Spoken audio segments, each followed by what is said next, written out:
And welcome, dear friends, to a journey back through the sands of time where the echoes of ancient footsteps still whisper across the desert winds.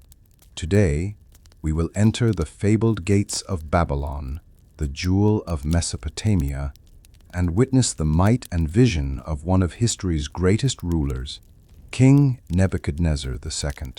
His name resonates with grandeur, his works etched into the heart of civilization itself. Towering walls, shimmering with glazed blue bricks and protective against both time and invasion, stood as a testament to his ambition. These were not mere fortifications. They were symbols of divine authority, political power, and human ingenuity. In this video, we will walk the streets of Babylon, gaze upon the legendary Ishtar Gate, and understand the monumental effort behind the city's defenses. Each chapter will unveil not just stones and mortar, but the stories of the people who built, guarded, and lived within those mighty walls. Together, we will see the rise, glory, and eventual fall of this ancient wonder. So, take your place at the gates, traveler. History awaits, and the city's secrets are ready to be told long before the blue-glazed bricks of Babylon gleamed in the sun. The land between the Tigris and Euphrates lay under an endless, golden haze. The people here called it the land between the rivers, but to later generations, it would be known as Mesopotamia, the cradle of civilization. For thousands of years, city-states had risen and fallen here, each leaving behind shards of pottery, crumbling walls, and legends carved into clay. The year is around Lubide Arses BCE. The Assyrian Empire, once unshakable, is faltering. Traders whisper of shifting powers, of kingdoms rising like storms on the horizon. Amid these tremors, Babylon, ancient, proud, and strategic, stands at the heart of a reborn dream. Its streets bustle with merchants carrying lapis from Afghanistan, cedar from Lebanon, and grain from the fertile lands nearby. Temples rise toward the heavens, dedicated to gods like Marduk and Ishtar, their priests tending fires that never die. Yet beyond the markets and temples, the land is harsh. Sandstorms sweep in without warning, and raiders from distant tribes still test the city's defenses. The walls are old, patched from centuries of battle and neglect. Travelers speak of other cities falling to invaders, their treasures plundered, their people enslaved. Babylon's leaders know they cannot remain complacent. It is in this tense moment that a young prince, Nebuchadnezzar, surveys his inheritance. He sees not just a city, but a symbol, a beacon that could shine across the known world. His father, King Nabopolassar, is a warrior, but Nebuchadnezzar dreams beyond the battlefield. He envisions a city fortified so strongly that no army could breach its walls, a city adorned so splendidly that foreign rulers would bow before its gates. The rivers glisten under the late afternoon sun as caravans cross stone bridges into Babylon's gates. Dust clings to their sandals. The smell of spices, sweat, and baked bread fills the air. The Euphrates, lifeblood of the city, winds lazily through, feeding orchards and gardens. Somewhere deep in the heart of the city, the sound of chisels and hammers marks the beginning of a new era, the quiet prelude to Nebuchadnezzar's reign and the monumental walls that would one day define it. The land is ready, the people wait, and the desert, ancient and watchful, listens. The palace of Babylon, though not yet the marvel it would become, still towered over the city skyline. Columns of baked clay stood like sentinels, their surfaces etched with geometric patterns. The courtyard smelled faintly of cedar wood and incense, mingling with the warm, dry air. It was here that young Nebuchadnezzar, son of Nabopolassar, trained not only in the arts of war, but also in the subtler disciplines of statecraft. The boy who would one day be king was already showing signs of an unyielding will. From dawn until midday, he trained with the army, riding chariots at breakneck speed, drawing a bow until his fingers bled, and practicing swordplay under the watchful eyes of seasoned captains.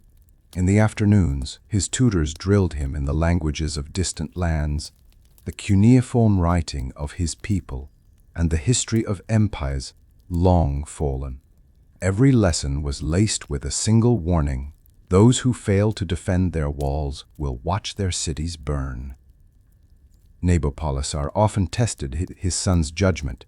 In one such moment, the king stood with him on the palace wall, pointing to the distant plains. One day, he said, those lands will call you either their master or their victim. It will be your choice which. Nebuchadnezzar nodded, but his eyes lingered on the old fortifications, weathered, crumbling, and far too thin to hold back the tides of war he envisioned. Beyond the palace gates, life in Babylon thrived. Artisans painted vibrant tiles, street performers danced to the beat of frame drums, and scribes bent over clay tablets, recording contracts and royal decrees. But the young prince understood that prosperity was fragile. Without strength, beauty meant nothing. It was in these formative years that Nebuchadnezzar began to imagine a wall, not just as a military necessity, but as a symbol, a declaration to the world that Babylon was unassailable. The seed of that vision would take root, growing stronger with every passing season, until it became an obsession that would define his reign. Freer king. Before Nebuchadnezzar's vision took shape, Babylon's walls were a patchwork of centuries-old fortifications. Some parts rose in crumbling tiers of mudbrick, patched hastily after skirmishes. Other sections sagged, weakened by floods and neglect. The Euphrates, both lifeline and vulnerability, cut through the city, forcing the builders of ages past to improvise defenses that left certain gates dangerously exposed. Life inside the city was vibrant but vulnerable. The market square teemed with traders from far-off lands, Egyptians selling papyrus, Anatolians offering silver, and Persians leading caravans heavy with spices. But even as goods changed hands and coins clinked, watchmen atop the walls kept a wary eye on the horizon. Rumors of foreign incursions spread quickly, carried by merchants who had seen other cities razed. Nebuchadnezzar, still a prince, often walked these streets in plain robes, listening to the concerns of artisans and guards. He saw firsthand the cracks in the city's armor. He heard the fear behind the words of elders who remembered raids from years past. The walls, they said, were old bones, strong once, but brittle now. At night, the city slept under a sky so dense with stars. It seemed the heavens were a vast, glowing dome. Yet the darkness beyond the walls was never entirely silent.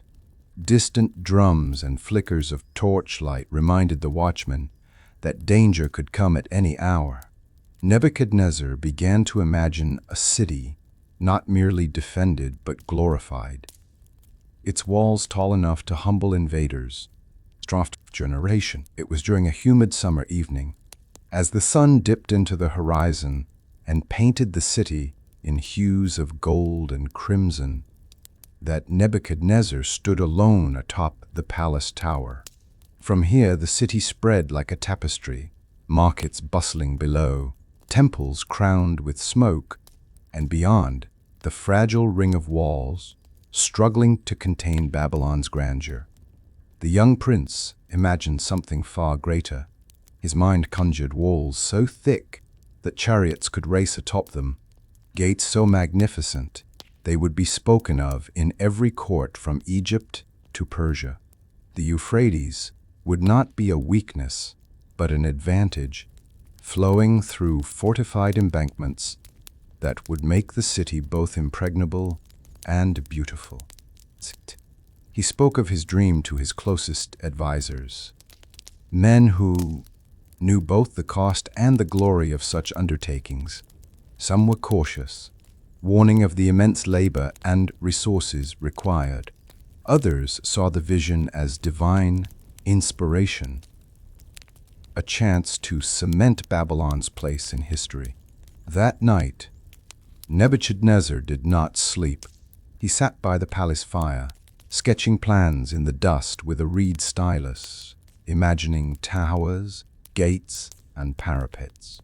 By morning, he had resolved to make the vision real, no matter the cost in silver, stone, or sweat. Kenken. The morning was clear when work began. Hundreds of laborers gathered under the watchful eyes of overseers. Their tools, bronze picks, chisels, and wooden mallets, clutched in calloused hands.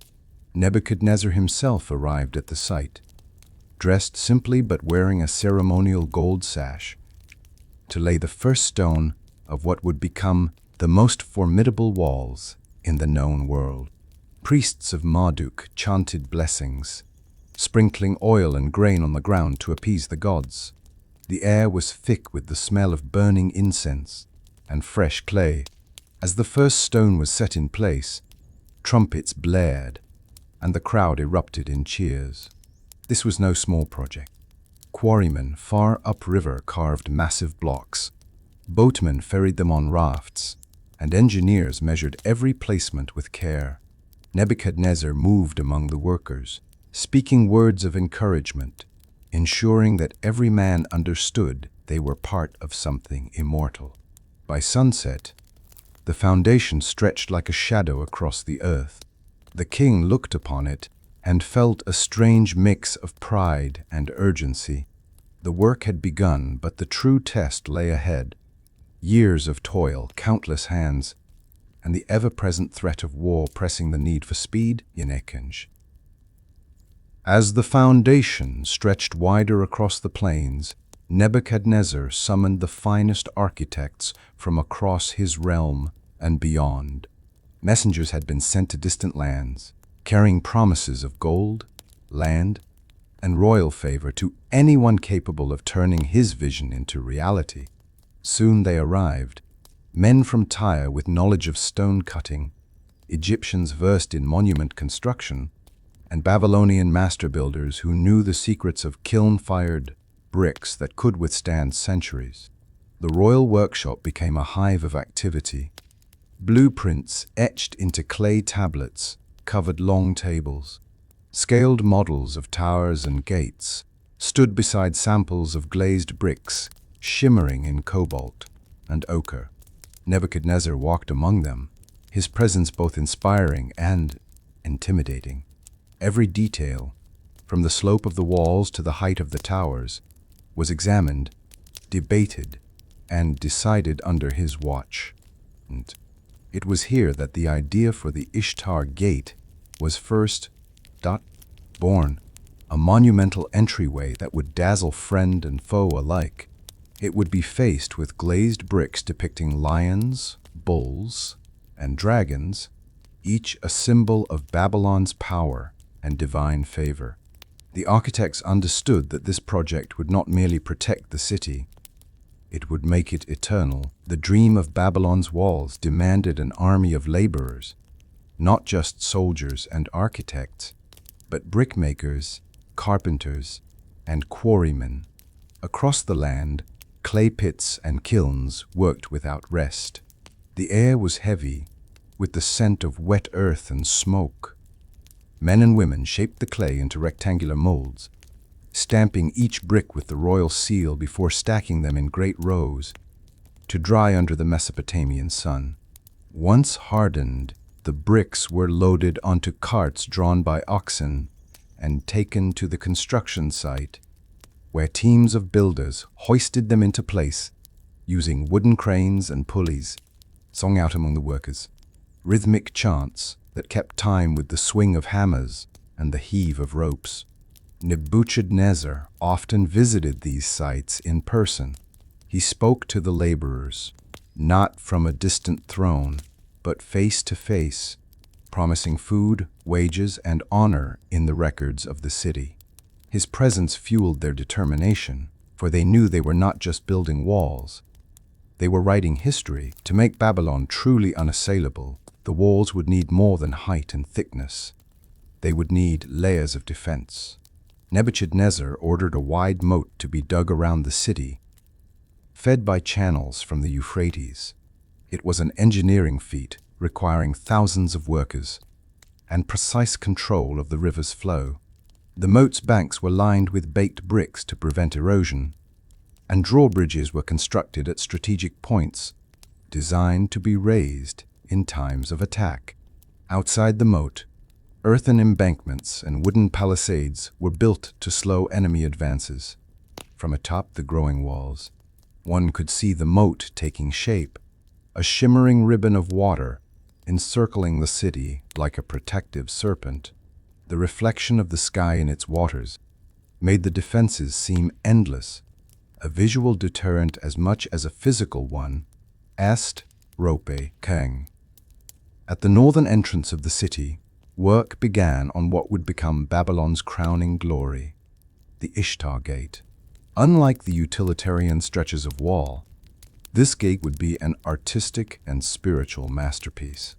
Its bricks, glazed in deep lapis blue, would shimmer like the sky itself, while reliefs of lions, bulls, and the mythical dragon snake Mushchushu would march in perfect rows along its facade.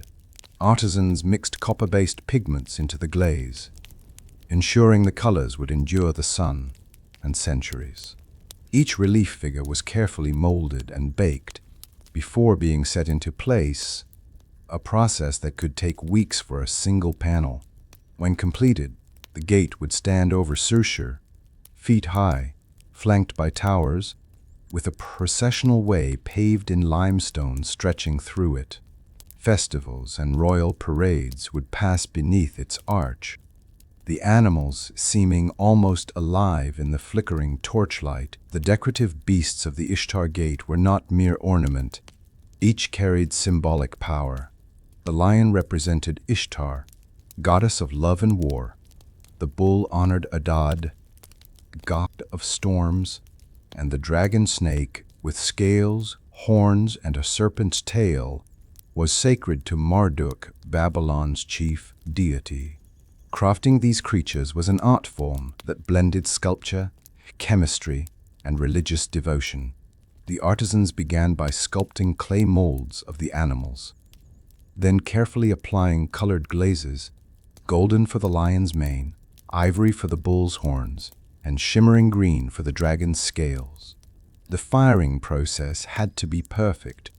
Too hot, and the colors would burn; too cool, and they would fade. Priests visited the workshops to bless the work, ensuring the gods' favor. They chanted hymns as the tiles were set into place, believing that each beast would serve as a divine guardian for the city. When the first completed panels were unveiled, the people gasped. The creatures seemed to move when viewed in torchlight, their eyes glinting with almost supernatural life. The gate was no longer just stone and brick. It was a living testament to Babylon's faith and power. The morning sun bathed Babylon in a golden glow as the city prepared for the king's grand procession. The Ishtar Gate, now complete, loomed over the processional way like a portal to the divine. Lapis blue bricks shimmered, and the reliefs of lions, bulls, and dragons seemed almost alive in the light. Citizens crowded along the limestone-paved street, their cheers echoing off the towering walls. Nebuchadnezzar rode at the head of the procession in a chariot of gilded bronze, drawn by 4 white horses draped in crimson cloth. Behind him marched soldiers in formation, shields glinting, spears rising like a forest of bronze. Priests of Marduk walked barefoot, carrying golden statues of the gods, their robes rippling in the warm breeze. The king raised his hand in blessing as he passed, his eyes scanning the faces of his people.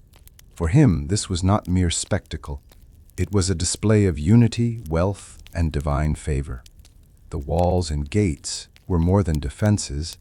They were symbols of Babylon's unassailable strength, a promise to the people that their city was eternal. Children threw flower petals onto the path, merchants waved from their stalls, and musicians played flutes and frame drums. The air was thick with the scent of frankincense, roasted meats, and the warm, baked stone of the city itself. The procession ended at the great temple of Marduk, where Nebuchadnezzar dismounted and offered sacrifices of grain, wine, and incense. The people cheered again as the priests proclaimed blessings for the king and the city. Babylon stood proud, her walls gleaming in the sun, her people united under the shadow of her king. Inside Babylon's mighty walls, life thrived like a living mosaic. Narrow streets wound between multi-story mud-brick houses, their flat roofs doubling as sleeping spaces on warm nights. Merchants called out from market stalls, their tables piled with dates, figs, barley bread, and jars of fragrant sesame oil. Children darted through the crowds, laughing as they chased each other past potters shaping clay on spinning wheels. The city's heart pulsed with trade. Ships moored along the Euphrates quays unloaded goods from across the known world. Lapis lazuli from Afghanistan, wine from the Levant, gold from Nubia. Scribes sat at low tables recording transactions in cuneiform, while money changers clinked silver shekels into neat piles. Beyond the markets, courtyards overflowed with greenery, pomegranate trees, fig vines, and lotus-filled ponds.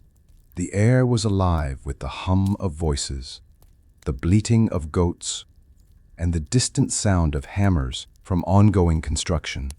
The walls outside were symbols of strength, but inside them was the beating heart of a civilization, diverse, bustling, and endlessly creative. At night, the city glowed with lamplight, and the sounds of music and laughter drifted through the warm air. Babylon was not just a fortress, it was a world unto itself. The Euphrates River, Babylon's actress. The Euphrates River was Babylon's artery of trade. Each day, ships from distant lands docked along its quays, bringing treasures and news from beyond the horizon. The waterfront bustled with life. Dockworkers unloaded sacks of grain, amphorae of wine, and bundles of fine cloth. The air was rich with the smell of tar, river mud, and spices. Merchants haggled loudly in a dozen languages, their words punctuated by the creak of ropes and the splash of oars. Fishermen sold baskets of fresh catch, while water sellers carried jars to the markets. On the riverbank, camel caravans waited to carry goods deeper into Mesopotamia. The river was more than commerce, it was diplomacy. Foreign traders were honored guests, invited to dine in the homes of Babylon's wealthy. These exchanges built alliances as well as fortunes. Nebuchadnezzar often visited the docks to ensure the flow of wealth into his city. His presence reassured merchants and reminded foreign dignitaries that Babylon was a safe and profitable harbor. Thanks in no small part to the impregnable walls that rose just beyond the quay. At the spiritual core of Babylon stood its temples, none more sacred than the Esagila, dedicated to Marduk. Its towering ziggurat rose like a stairway to heaven, visible from every corner of the city. Priests moved through the temple courtyards in silent devotion, their white robes billowing in the breeze, their voices rising in hymns. Inside, golden statues gleamed in the flickering lamplight. The scent of incense hung heavy in the air, mingling with the faint aroma of sacrificial offerings. Worshippers brought baskets of grain, jars of honey, and young goats, each gift placed with a prayer for health, protection, or prosperity. Priests served as more than spiritual leaders. They were keepers of knowledge, astrologers who charted the stars, and advisors to the king. Their support for Nebuchadnezzar's wall project was crucial, for in the eyes of the people, legitimized royal ambition. Each festival season, the priests would carry the golden statue of Marduk through the Ishtar Gate, symbolizing the god's protection over the city and its mighty walls. In return, Nebuchadnezzar lavished the temples with gold, precious stones, and fine cedar. The gates of Babylon were more than passageways. They were fortresses in their own right, guarded by the king's finest soldiers.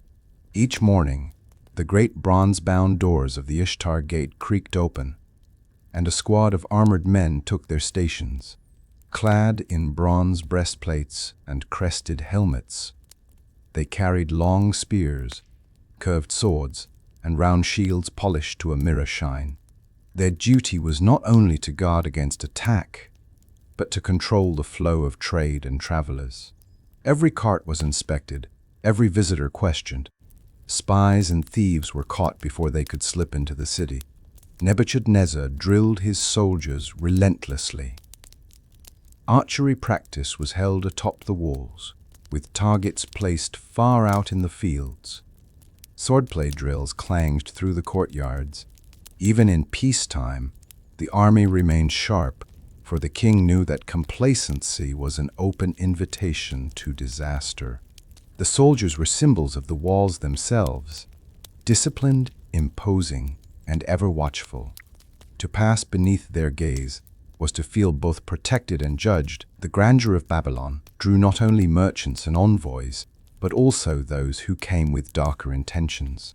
Beneath the city's bright markets and sacred festivals, a shadow war unfolded, one of whispers, coded messages, and unseen blades. Nebuchadnezzar's intelligence network was vast. Informants disguised as beggars, merchants, or traveling entertainers mingled among the crowds, their ears tuned for any hint of conspiracy. Foreign emissaries were treated with hospitality, but their movements were quietly monitored. Letters from distant courts were intercepted and copied before being delivered. The king himself valued information as much as armies. He met often with his chief spymaster in a small, dimly lit chamber, deep within the palace. Maps lay spread across the table, marked with tokens that represented allies, enemies, and unknown factions. Each week brought new reports: a rival king stockpiling weapons, a traitorous official whispering in secret, a caravansemobicisint. Sometimes the king's spies acted swiftly. A suspected conspirator might vanish overnight, spirited away to a dungeon for questioning.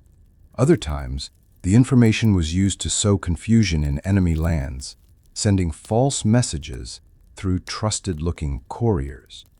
Though the people of Babylon rarely saw this hidden struggle, its victories were as vital as any battle fought on the plains. The walls protected the city's body.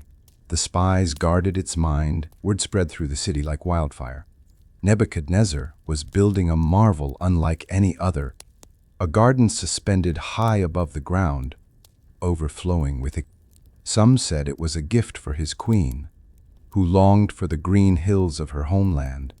Others believed it was a display of wealth, meant to rival the wonders of the world. Construction was shrouded in secrecy. Workers hauled massive stone terraces into place, layering them with waterproof reeds and bitumen. Soil was carted in from far-off lands, and irrigation channels were built to lift water from the Euphrates to the highest tier. From a distance, it seemed a mountain was rising within the city, and when the first vines trailed down its walls and the first date palms took root, the people whispered in awe. Whether the hanging gardens truly existed or were a legend magnified by storytellers mattered little. The idea alone cemented Babylon's reputation as a city of wonders. Foreign envoys begged for a glimpse. Poets composed verses of emerald leaves and sweet blossoms, and traders brought seeds of rare plants from as far as India. Babylon's walls stood as its shield, but the gardens, real or imagined, became its crown. The Ishtar Gate was not only a barrier, it was a stage where diplomacy unfolded. Foreign kings and envoys, awed by its beauty, arrived with gifts: gold, ivory, rare animals, to negotiate alliances or trade rights. These were grand. The trumpets blared as the gates swung open, and dignitaries were escorted along the processional way under banners of crimson and gold. Soldiers lined the route, shields glinting, while priests offered blessings in the name of Marduk. Nebuchadnezzar received his guests in a shaded courtyard within the gate's inner chambers. Here, over platters of figs, honeyed bread, and pomegranate wine, agreements were struck. Some visitors left with sealed treaties. Others departed empty-handed, having underestimated the king's resolve. The walls themselves played a part in diplomacy. They were a silent reminder of Babylon's strength.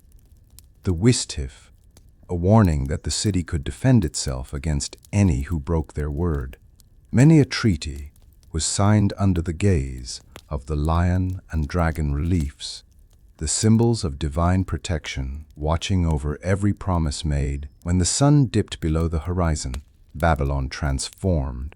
The markets quieted, the gates closed, and the streets filled with the glow of oil lamps. The scent of roasting meat drifted from taverns, where merchants and soldiers drank together, their laughter echoing against the mud-brick walls.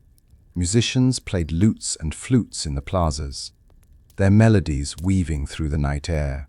Storytellers gathered crowds, spinning tales of gods, heroes, and far-off lands. Couples strolled along the riverbanks under the light of the moon, while fishermen cast their lines in the calm waters. The walls themselves took on a different life in the dark. Torches mounted along their length created a chain of flickering light, and watchmen patrolled with keen eyes, their silhouettes moving against the starlit sky. Beyond the moat, the desert lay silent and vast, broken only by the occasional howl of a distant jackal. For Nebuchadnezzar, the city at night was a reminder of what he protected. A vibrant, living jewel, safe within the embrace of its mighty walls. Years of labor had transformed Nebuchadnezzar's vision into reality. The walls now stretched in unbroken majesty. The Ishtar Gate stood as a masterpiece, and the city within thrived in wealth and culture. Standing atop one of the towers, the king looked over his creation with pride. He saw the moat glistening in the sun, the bustling docks along the Euphrates, the processional way lined with banners, and the ziggurat rising toward the heavens. To him, Babylon was not just a city, it was the center of the world. But pride can be a dangerous companion. Courtiers flattered him, poets compared him to the gods, and foreign envoys bowed deeply, their eyes filled with envy. Nebuchadnezzar began to believe that nothing could touch his city, that its greatness would outlast the ages. Still, he ordered constant repairs and improvements, unwilling to let time claim even a stone. In his heart, he vowed that Babylon would stand forever, a vow that history would one day test. While Babylon flourished behind its gleaming walls, the world beyond was shifting. From the western deserts came news of growing unrest, smaller kingdoms forming alliances, ambitious generals eyeing Babylon's wealth, and mercenaries moving restlessly between warring states.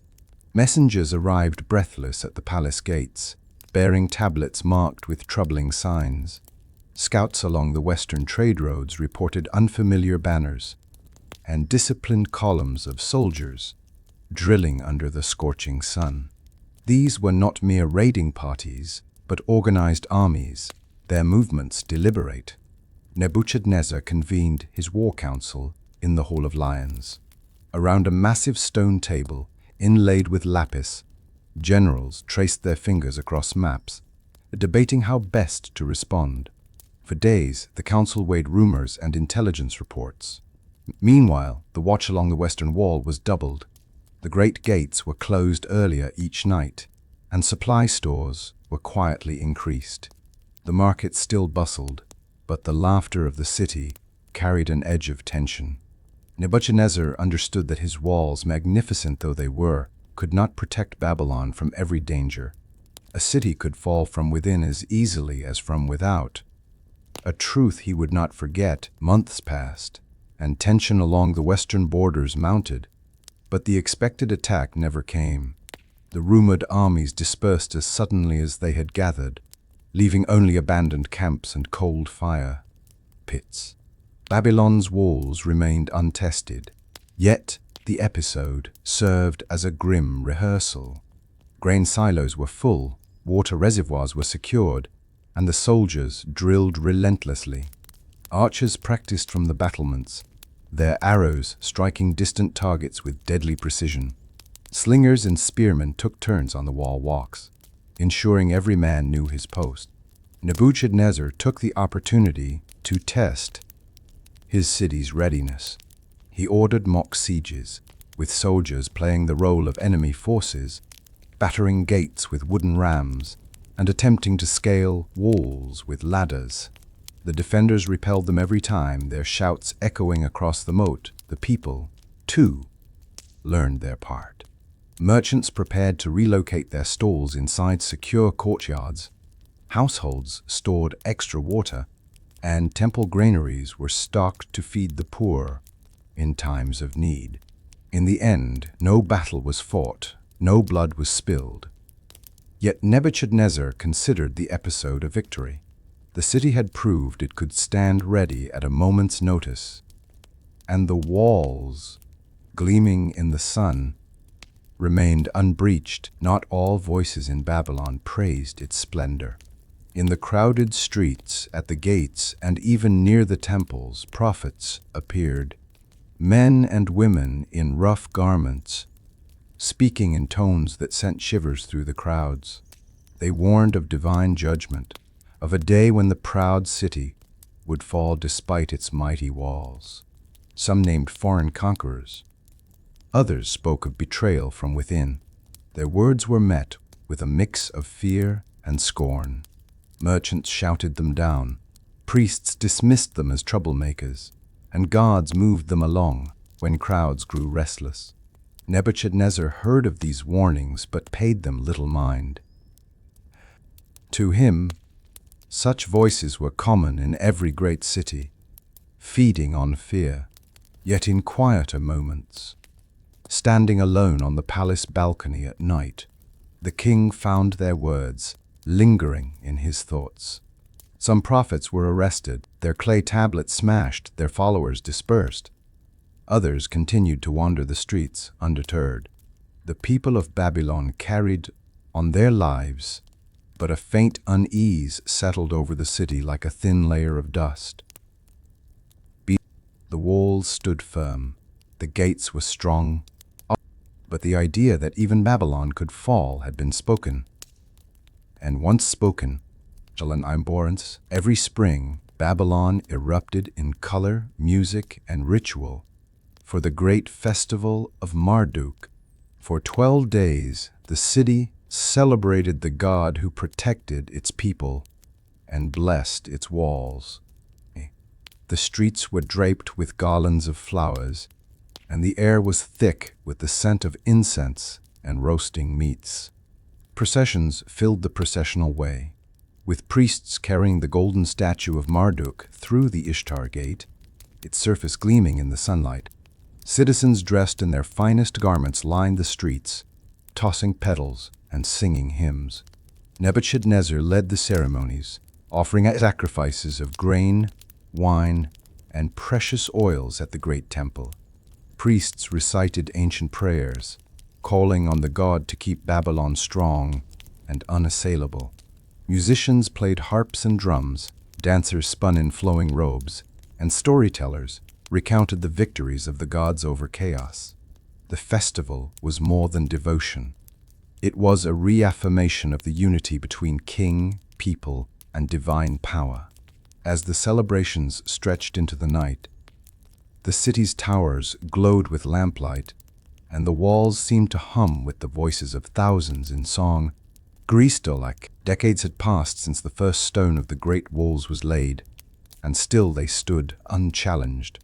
Yet Nebuchadnezzar knew that time itself was an enemy, one that no army could defeat but only delay. Repairs were constant. Teams of masons climbed the battlements, replacing weathered bricks and resealing mortar. Wooden gates were reinforced with new bronze bands, and watchtowers received fresh layers of plaster to guard against the relentless desert sun. The king took personal interest in these works. He walked the length of the walls, speaking with foremen, inspecting the moat, and noting where erosion had begun to eat at the foundations. He ordered the planting of trees along the embankments to stabilize the soil and provide shade for the soldiers on patrol.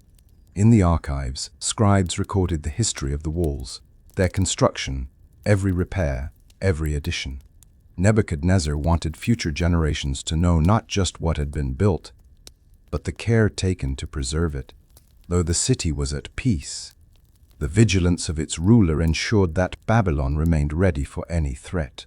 For Nebuchadnezzar, the walls were more than fortifications. They were his legacy, a gift to the future. Though Nebuchadnezzar's name dominated the annals of Babylon, the queen's presence shaped the city in quieter but lasting ways. Queen Amytis, daughter of a Median king, brought with her not only royal alliances but a love of beauty and nature.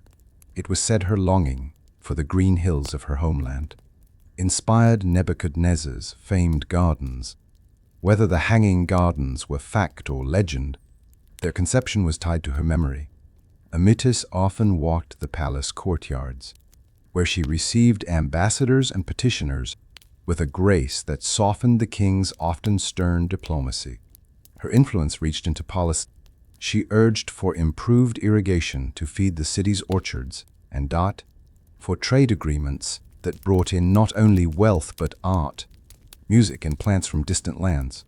Behind closed doors, she counseled Nebuchadnezzar during times of tension. When war loomed, she spoke for caution. When the king's pride swelled, she reminded him that a ruler's greatest strength was his people's loyalty. Her charitable acts, feeding the poor during drought, commissioning schools for girls, won her the hearts of the citizens. In festivals, she appeared beside Nebuchadnezzar, wearing a crown of flowers embodying the city's prosperity and peace. The walls of Babylon bore the king's mark, but the gardens, markets, and cultural richness within them whispered of the queen's touch. The labor of building Babylon's walls and monuments was grueling, but it was never silent. From dawn until dusk, the rhythmic sound of chisels striking stone and hammers driving pegs was joined by the voices of workers singing in unison. These songs were more than entertainment. They kept time for lifting heavy loads, lightened the burden of the day, and preserved the stories of the people who shaped the city. Verses spoke of rivers and fields, of lovers waiting at home, of the pride in crafting something that would outlast them. Some songs praised Nebuchadnezzar's vision. Others, sung in hushed tones, lamented the sore backs and weary arms of endless labor. Overseers allowed the music, knowing it kept morale high. Concentrics, mingling with the smell of fresh mortar and the grit of dust in the air. When a section of wall was completed, the workers would gather at sunset to sing a slower, deeper song, a blessing for the stones to stand strong.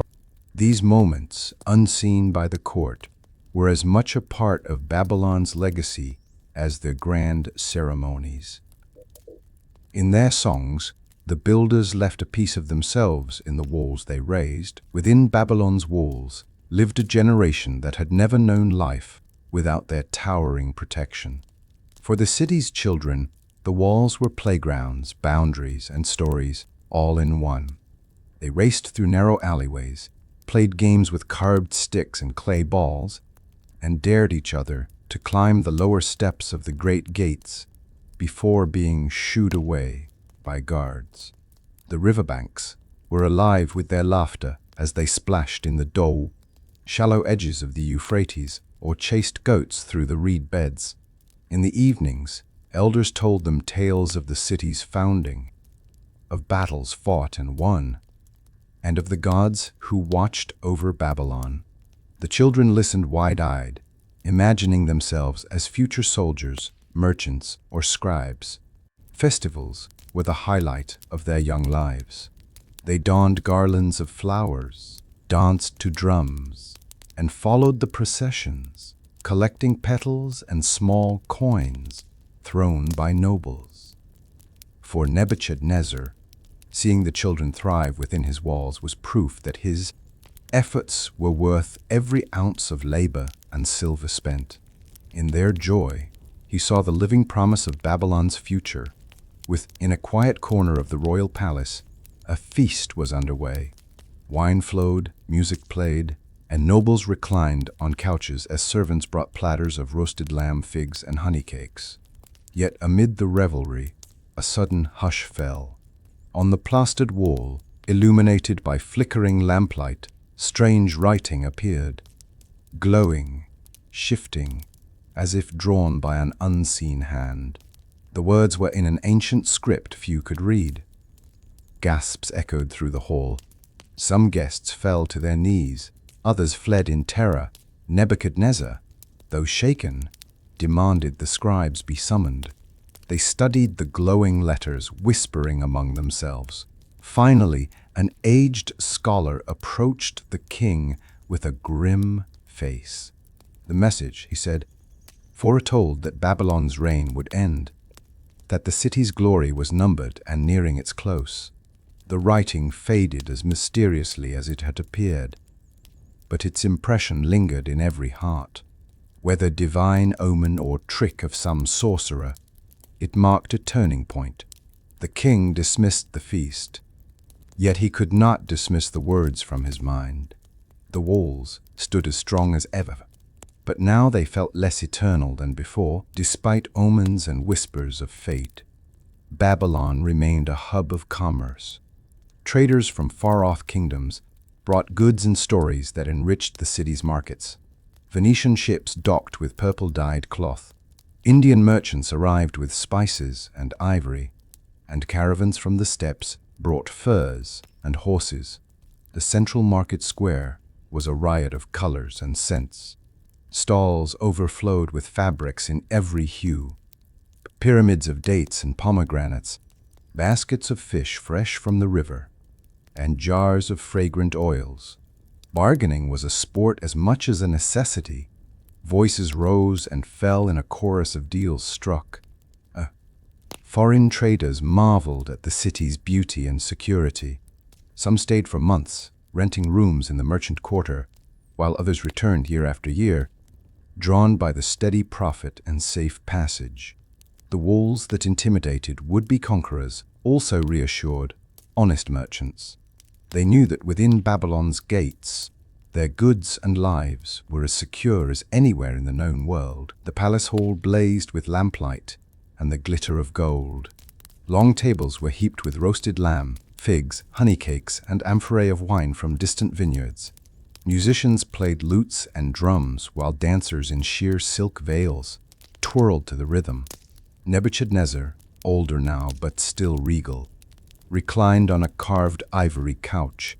Around him, nobles and foreign envoys laughed and toasted, their cups overflowing. The scent of incense and roasted meat mingled in the air, making the night feel eternal. But beneath the laughter ran a subtle undercurrent, a desire to forget. Whispers of unrest in distant provinces, of Persian armies on the move, were momentarily drowned by music and drink. The king's counselors had urged restraint, but Nebuchadnezzar insisted that Babylon must display strength through celebration. The banquet spilled into the courtyard, where torches blazed and fountains poured scented water. Golden cups were raised to the gods and to Babylon's eternal glory. Yet high above, on the city walls, watchmen still paced, their eyes scanning the dark horizon. The walls stood strong, but beyond them the world shifted. The great banquet was a glittering moment, one that some would later recall as the last before shadows truly began to fall. The glory of Babylon had reached its zenith, but cracks had begun to form, not in the walls, but in the unity of its people. Years of prosperity had bred complacency in some and ambition in others. Corruption seeped into the administration, tax collectors took more than their due, and certain officials sold influence for silver.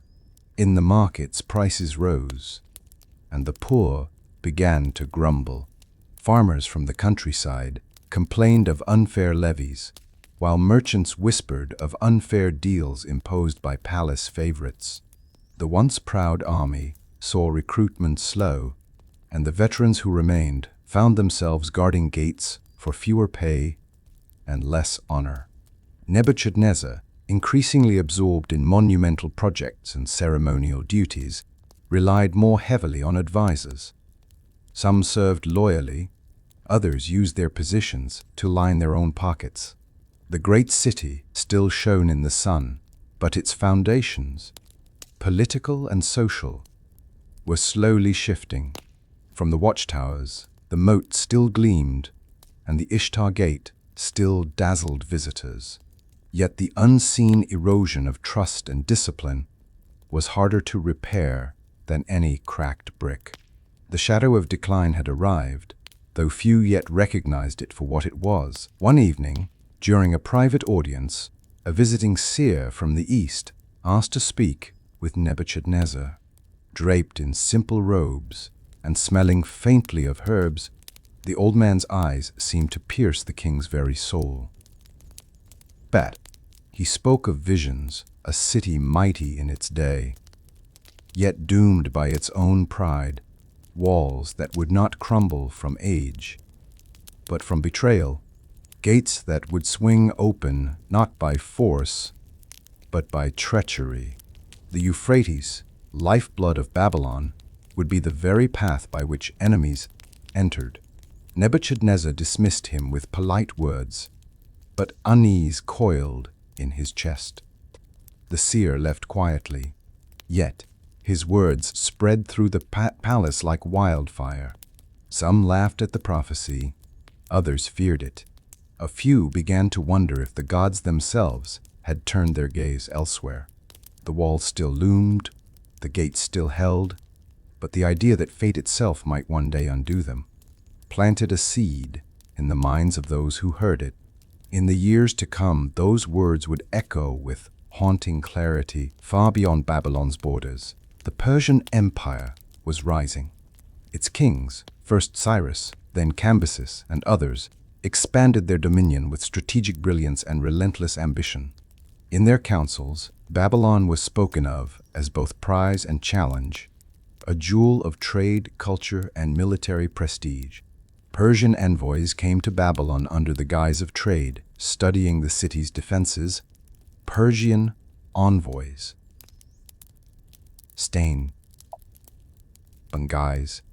studying the city's defenses, measuring the gates, and noting the positions of watchtowers. They admired the Ishtar Gate openly, but counted its archers in silence. Some even befriended merchants, learning which guards could be bribed and which nobles were discontented.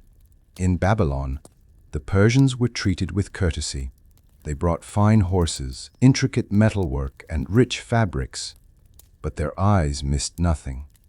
They left with more than they brought, carrying maps in memory and weaknesses in mind.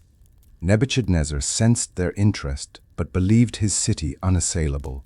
The walls had never fallen, and the moat and river made direct assault costly. Yet in the Persian courts, plans began to take shape. Plans that would one day turn Babylon's lifeblood into its vulnerability. Years had passed since the prophecy, and Nebuchadnezzar's reign was nearing its twilight. On a cool autumn night, he walked the walls with his captain of the guard. The city lay below, lanterns glowing like scattered stars. The Euphrates flowed quietly through the gates, reflecting the moonlight. The watchmen saluted as the king passed. They spoke of quiet nights, of no threats on the horizon. The captain assured Nebuchadnezzar that the garrisons were well supplied, the walls strong, the gates secure. Yet as they walked, the king's eyes lingered on the river gates, great bronze, gates that allowed water to pass but kept enemies out.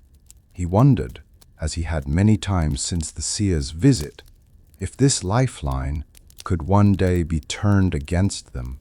Pausing atop the western tower, he looked toward the dark horizon. The wind carried the faint scent of distant fires, or perhaps it was only his imagination. The captain spoke of loyalty, but Nebuchadnezzar knew that time eroded even the firmest stone. It was a night like any other, yet history would remember it as one of the last peaceful watches before the storm. The night Babylon fell, the city's gates were shut, the walls patrolled, and the river flowed silently through its bronze-barred channels. The bay, inside, some feasted, others slept, and the guards walked their routes as they had for decades. But beyond the walls, the Persian army moved with quiet precision.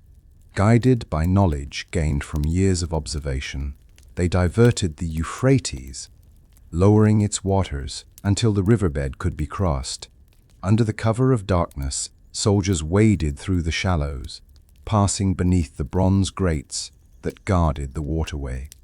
Inside the city, the first signs came as muffled shouts from the river district. Before alarms could be raised, Persian troops were spreading through the streets, cutting down isolated guards and securing key gates from within. By the time the news reached the palace, the enemy was already inside the walls. The mighty Ishtar Gate stood untouched, but it no longer mattered. The breach had come not through stone, but through the city's lifeblood. Nebuchadnezzar was gone by this time. The fall came after his death, but those who lived through it would speak of the eerie quiet, the speed of the takeover, and the sickening realization that Babylon's walls had been defeated without a siege. By dawn, the streets of Babylon were eerily quiet. Persian banners hung from the walls, and foreign soldiers patrolled the markets where merchants had once shouted prices. The great gates stood open not from triumph, but from surrender. Some citizens hid in their homes, peering through cracks in the shutters. Others, curious or resigned, emerged to see the new rulers. The conquerors maintained order with calculated discipline. There was little looting, no burning, only the swift replacement of authority. The temples remained open, their priests continuing rituals under the watchful eyes of Persian guards. The Ishtar Gate, still magnificent, now framed processions not of Babylonian pride but of foreign rule. For the people, the shock was not in the violence, which was minimal, but in the suddenness. The city that had seemed eternal had changed hands overnight. Whispers spread of how the river had been turned, of gates opened from within. Trust in the invincibility of the walls was gone. Babylon still stood, but the spirit of its independence had been taken as silently as its streets now lay, centuries past. Babylon's power faded, its population dwindled, and its monuments began to crumble under the relentless desert wind. The once bustling streets became overgrown with weeds, and the Euphrates shifted its course, leaving dry channels where water once flowed. The great walls, though still impressive, bore the scars of neglect. Bricks loosened and fell, towers sagged, and the vibrant glaze of the Ishtar Gate dulled under layers of sand and dust. Travelers came rarely, often speaking of the city as a cursed place, a reminder that even the mightiest fall. Nomads camped in the shadows of the walls, their fires flickering against stones laid by hands long turned to dust.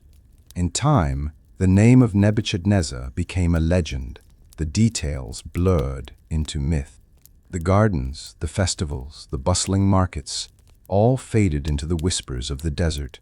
Only the bones of the city remained, bathed in the golden light of the Mesopotamian sun, fire in the late Shurjoth and early Ursarst centuries. The silence of Babylon was broken by the sound of shovels and picks. Archaeologists from Europe, driven by curiosity and ambition, began to unearth the city's buried glory. Led by teams of local workers, they dug through layers of sand and collapsed brick, revealing streets, temples, and, most astonishingly, the fragments of the Ishtar Gate. Ishtar Gate. Glazed bricks in vivid blue emerged from the dust, their lions and dragons still fierce after millennia. Each discovery was carefully documented. Photographs captured the ruins, sketches were made of reliefs, and crates were filled with artifacts destined for museums far away. For the modern world, these finds transformed Babylon from a biblical legend into a tangible reality.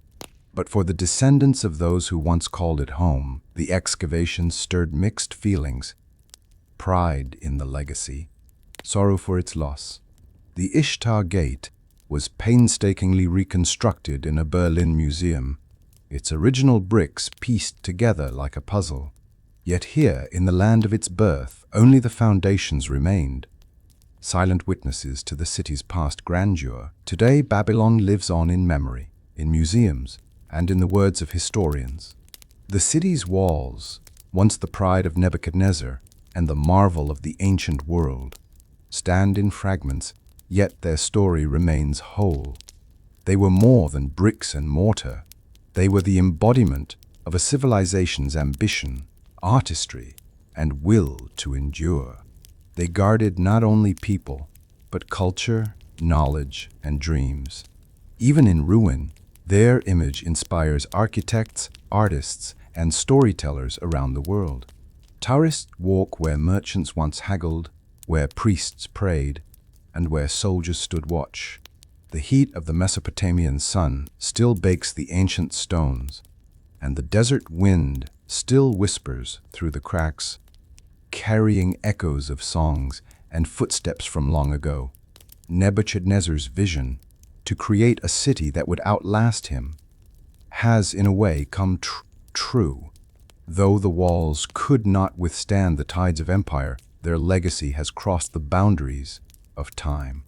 They remind us that all human works, however mighty, are mortal, but the stories they inspire can be immortal. Thank you for walking this path with me, for standing in the shadow of these ancient stones, and for keeping their story alive.